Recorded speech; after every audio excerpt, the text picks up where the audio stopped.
Hello friends, आज हम लोग देखेंगे बीएफएम मॉड्यूल बी यूनिट 10 का पार्ट 5, जिसमें कि हम लोग capital charge for operational risk के बारे में देखेंगे।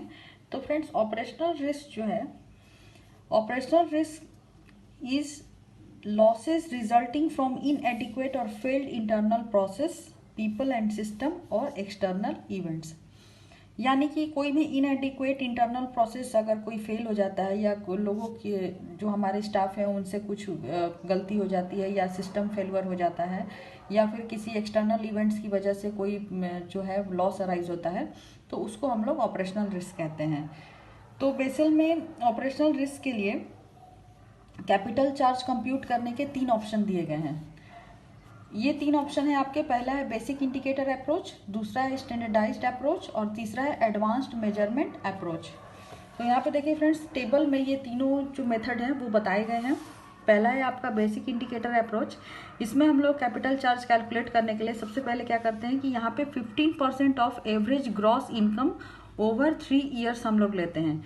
ये जब हम लोग फ्रेंड्स लेते हैं एवरेज ग्रॉस इनकम, तो यहाँ पे हम लोगों को पॉजिटिव वैल्यू लेना होता है। अगर किसी ईयर में अगर आपको प्रॉफिट ना होके लॉस हुआ है तो उसको हम लोग इग्नोर करते हैं, और ये इग्नोरेंस जो है आपका न्यूमिनेटर और डिनोमिनेटर दोनों में करना होगा।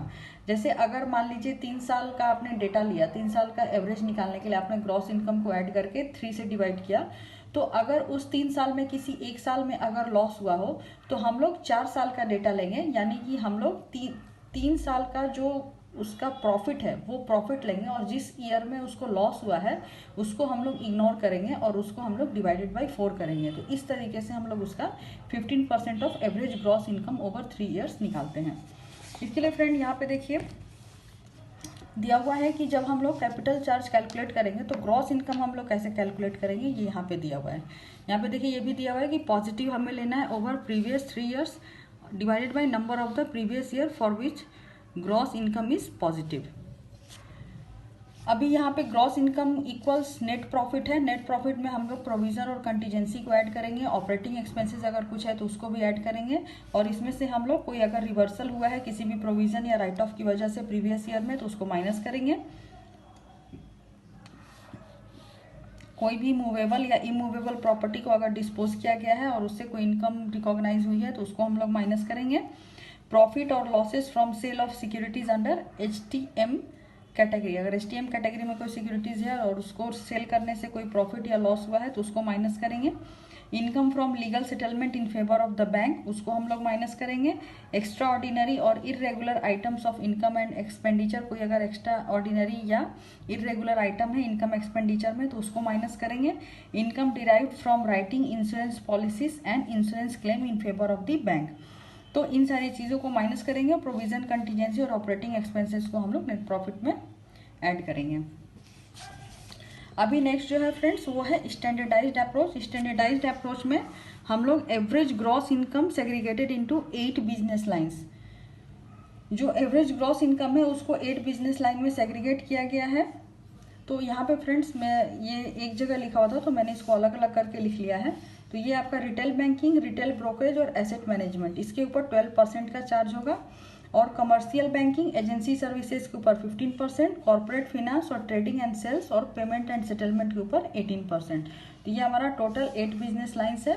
Retail banking, retail brokerage, asset management के ऊपर 12%, कमर्शियल बैंकिंग, एजेंसी सर्विसेज के ऊपर 15%, corporate finance, trading and sales, payment and settlement के ऊपर 18%। इसको फ्रेंड्स आप लोग याद कर लीजिएगा क्योंकि इसके ऊपर बहुत न्यूमेरिकल्स आते हैं। और एक चीज़ और, ये जो हमने बेसिक इंडिकेटर में जो 15% of average gross income over 3 years हम लोग निकालते हैं, इसको हम लोग अल्फा फैक्टर बोलते हैं इस 15% को। और यहाँ पे जो 12%, 15% और 18% है स्टैंडर्डाइज्ड अप्रोच के थ्रू, तो इसको हम लोग बीटा फैक्टर कहते हैं।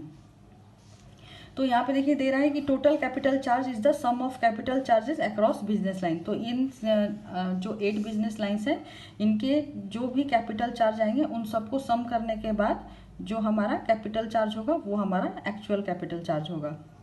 फिर है advance measurement approach. Advance measurement approach में जो कैपिटल चार्ज है वो इंटरनली जनरेटेड मेजर के इक्वल होता है, जो कि बेस्ड होता है आपका इंटरनल लॉस डेटा। अगर आपका इंटरनल कुछ लॉस है तो वो डेटा हम लेंगे, एक्सटर्नल कोई लॉस है तो उसका डेटा लेंगे, सिनेरियो एनालिसिस और business environment and internal control factor, ये 4 चीज़ों के ऊपर हमारा एडवांस मेजरमेंट अप्रोच जो है वो कैलकुलेट होता है। और यहाँ पे रिस्क मिटिगेशन जो है वो अप टू 20% ही अलाउ होता है। और ये मिनिमम 5 ईयर्स लॉस डेटा का हम लोग यहाँ पे जो है वो लेते हैं और उसके बेसिस पे कैलकुलेशन करते हैं। और फ्रेंड्स यहाँ पे पिलर 2 है हमारा।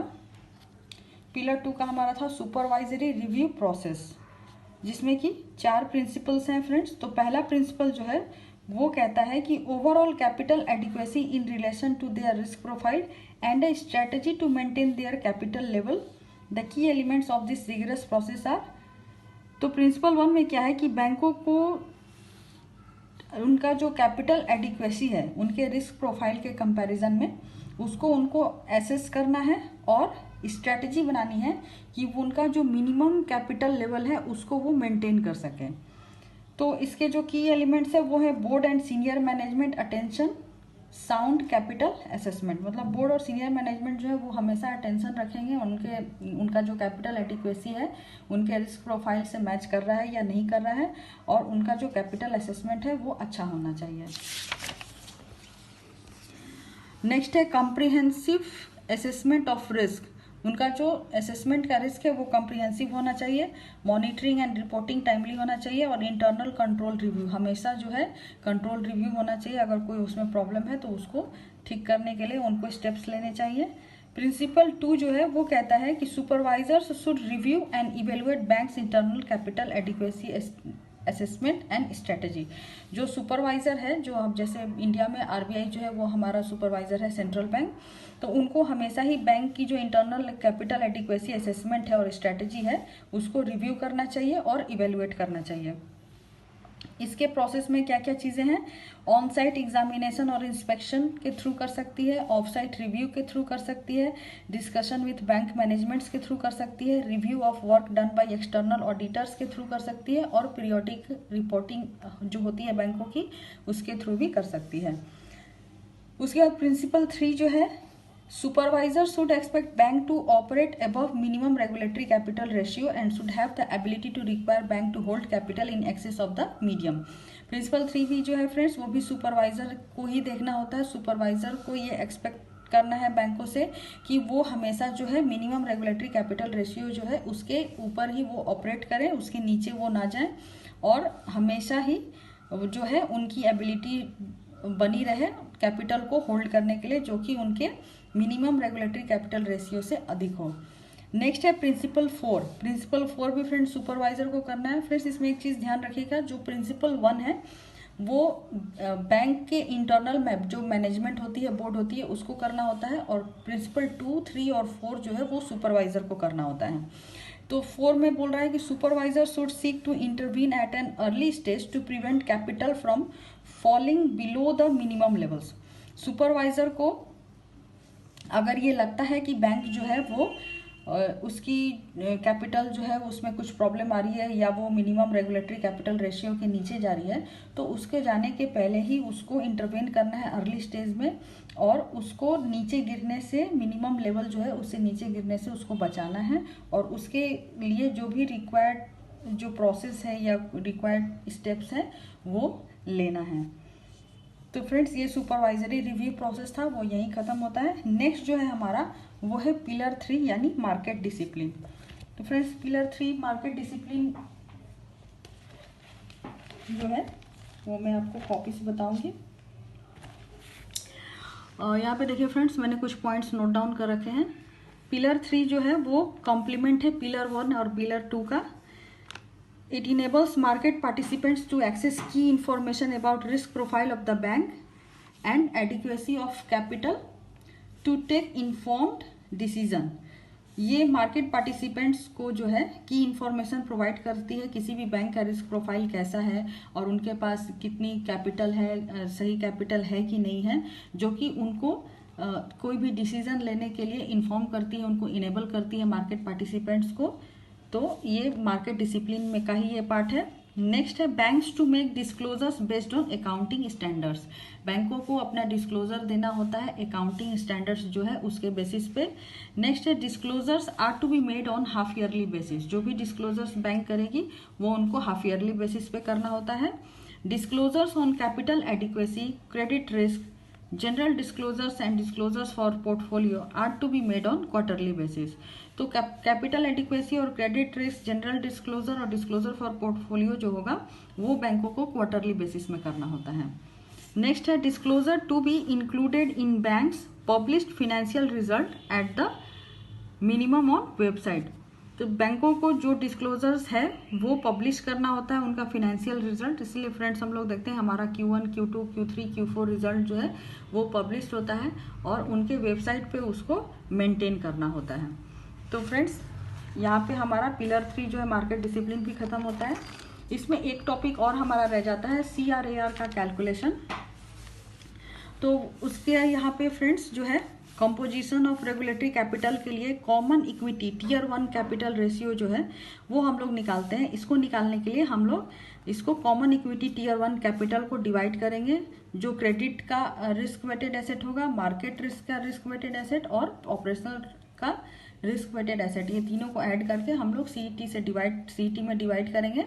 तो हमारा common equity tier 1 capital ratio आएगा।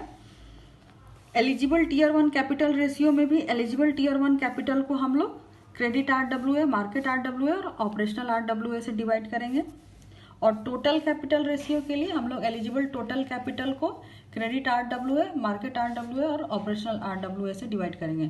तो क्वेश्चन में जो भी हमें पूछेगा, अगर सेट 1 पूछेगा तो हम लोग सेट 1 में डिवाइड करेंगे, अगर टियर 1 में पूछेगा तो टियर 1 में डिवाइड करेंगे, और टोटल कैपिटल रेशियो में पूछेगा तो हम लोग टोटल कैपिटल में जो हमारा टोटल रिस्क वेटेड एसेट है उससे डिवाइड करेंगे। तो हमारा टोटल कैपिटल रेशियो जो है वो निकल के आएगा।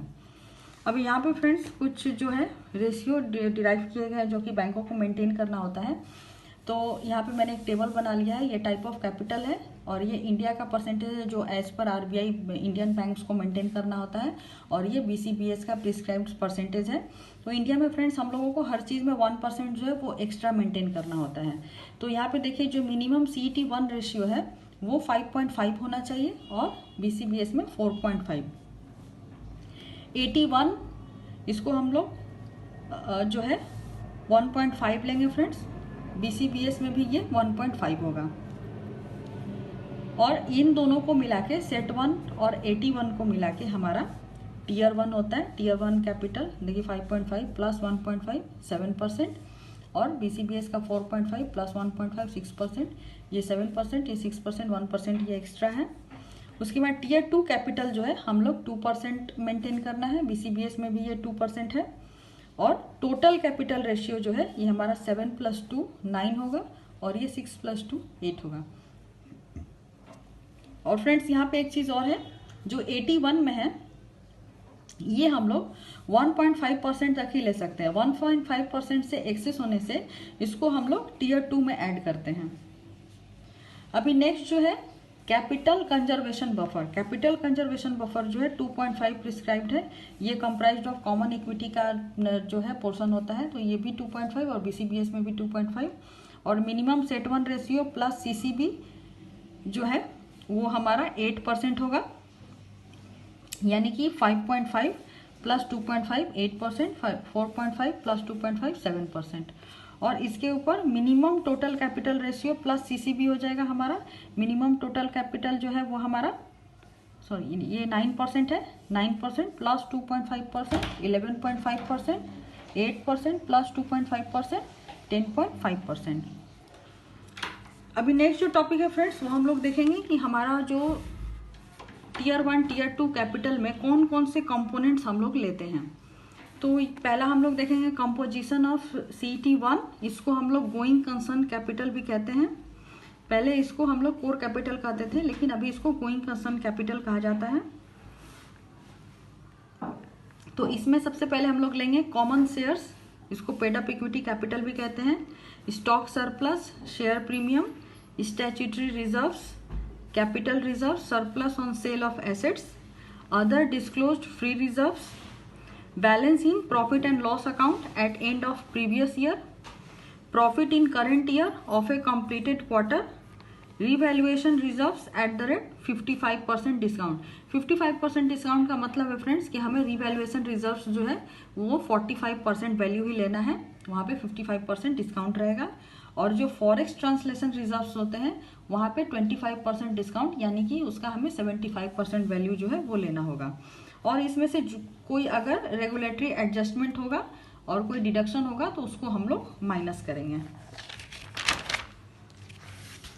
नेक्स्ट है 81, यानी कि एडिशनल टीयर 1 का क्या क्या कंपोनेंट्स है। तो पहला कंपोनेंट्स होता है 81 में perpetual non cumulative preference share, इसको हम लोग PNCPS भी कहते हैं। ये maximum 1.5% of risk weighted asset होता है, together with innovative perpetual debt instrument IPDIs। कोई अगर इनोवेटिव परपेचुअल डेट इंस्ट्रूमेंट होगा तो उसको हम लोग लेंगे। नेक्स्ट है stock surplus from instruments eligible for additional tier 1। कोई भी इंस्ट्रूमेंट जो कि एडिशनल टीयर 1 के लिए एलिजिबल होगा उसको हम लोग स्टॉक सरप्लस में लेंगे। फिर है डेट कैपिटल इंस्ट्रूमेंट, जो 81 के लिए एलिजिबल होगा वो डेट कैपिटल इंस्ट्रूमेंट्स में लेंगे और इसमें से लेस करेंगे रेगुलेटरी एडजस्टमेंट एंड डिडक्शंस। फिर नेक्स्ट जो है friends composition of tier 2। Tier 1 का हमने एलिमेंट्स देख लिया, टीयर 2 का हम लोग देखेंगे। इसको हम लोग गॉन कंसर्न कैपिटल भी कहते हैं।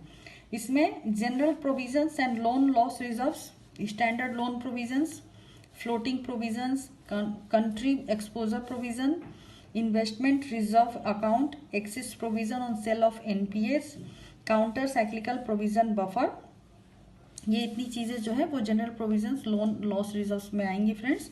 और ये भी मैक्सिमम 1.25% ऑफ RWA होना चाहिए, अंडर IRBA मैक्सिमम 0.6%। नेक्स्ट है डेट कैपिटल इंस्ट्रूमेंट, जो भी टीयर 2 के लिए एलिजिबल होगा वो डेट कैपिटल इंस्ट्रूमेंट, उसको हम लोग यहाँ पे लेंगे। प्रीफरेंस शेयर यानी perpetual cumulative PCPS, redeemable non cumulative preference share यानी RNCPS, और रिडीमेबल क्यूमुलेटिव PS यानी RCPS। PCPS, RNCPS और RCPS ये हम लोग टीयर 2 में लेंगे।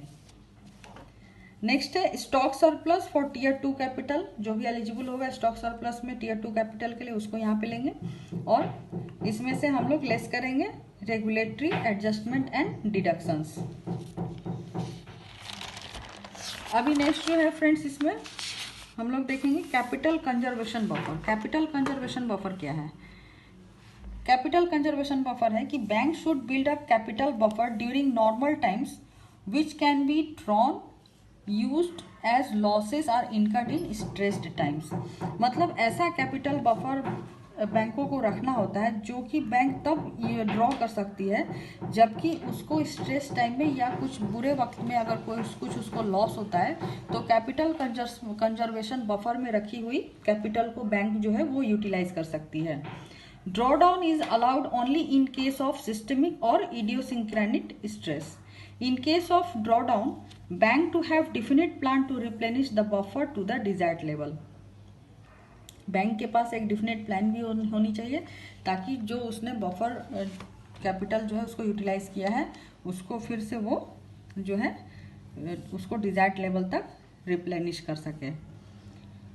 लेवल ऑफ CCB जो है फ्रेंड्स वो 2.5 कंप्राइजिंग CET1 का 2.5 हमने टेबल जो शुरू में देखा था वो 2.5 होना चाहिए। Capital distribution restriction will be imposed if capital level falls below. Capital distribution restriction जो है वो इम्पोज किया जाएगा अगर कैपिटल लेवल जो है वो बिलो करेगा। इसका भी एक चार्ट है फ्रेंड्स, देखिए कैसे कैसे बैंकों को मेंटेन करना होता है। तो CET1 ratio after including current period retained earning minimum CCB percentage of earning. अगर CET1 रेशियो जो है 5.5 से 6.125% अगर बैंकों का रहता है तो उनको CCB में जो है परसेंटेज अर्निंग 100% की होती है। अगर 6.125 से 6.75 होगी तो ये 80% होगी। 6.75 से अगर ये 7.375 होगी तो ये 60% होगी। 7.375 से अगर 8% है तो 40% होगी और अगर ग्रेटर देन 8% है तो ये 0% होगी।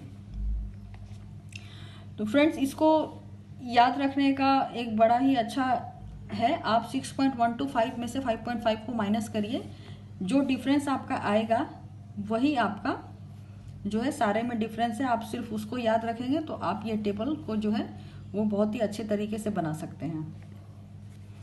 अभी इसमें इम्प्लीकेशंस है फ्रेंड्स कि a bank with greater than 7.375 to 8% CET ratio will be required to conserve 40% of its earning in subsequent year. Pay out can be maximum 60% for dividend, buyback और bonus payment. अगर किसी bank का जो CET1 ratio जो है वो greater than 7.375 से 8% तक है तो वो 40% जो है उसके अर्निंग का वो सबसिक्वेंट ईयर में यूटिलाइज कर सकती है और पे आउट जो है वो मैक्सिमम 60% यानी 100 - 40 60% में वो डिविडेंड, बाईबैक या बोनस पेमेंट जो है वो कर सकती है। Important restriction is on distribution of earning and not on operations of the bank. Restriction जो है वो उसके डिस्ट्रीब्यूशन ऑफ अर्निंग पे होगी, ना कि बैंकों के ऑपरेशन पे। अभी नेक्स्ट एक जो मेंटेन करना होता है फ्रेंड्स बैंकों को वो है counter cyclical capital buffer framework, यानी कि CCCB इसको बोलते हैं। इसका ऑब्जेक्टिव क्या है? To build capital buffer in good times to maintain flow of credit to real sector in difficult time. ये एडिशनल एक आप बफर बोल सकते हैं बैंकों को रखना होता है जब बैंकों की जो स्थिति है काफ़ी अच्छी हो और उनका flow of credit real sector में अगर डिफिकल्ट टाइम्स अगर कुछ हो तो उसको मेंटेन करने के लिए ये CCCB को मेंटेन किया जाता है। To restrict banks for indiscriminate lending in the period of excess growth, और ये बैंकों को रेस्ट्रिक्ट करता है अगर किसी टाइम में ये एक्सेस अगर ग्रोथ होता है उसके लेंडिंग में तो उस टाइम पे। कंपोजिशन ऑफ CCB जो है in the form of CET1 capital, इसको भी हम लोग मेंटेन करते हैं और ये फ्रेंड्स रेंज होता है इसका 0% से 2.5% ऑफ टोटल RWA, इसको मेंटेन करना होता है। और CCCB decision would be pre announced by RBI with a lead period of 4 quarters. RBI इसको जो है वो अनाउंस करती है हर 4 क्वार्टर्स के पहले। एक चीज और इसमें रह जाता है फ्रेंड्स जो कि है लीवरेज रेशियो फ्रेमवर्क, इसको भी हम लोग देख लेते हैं।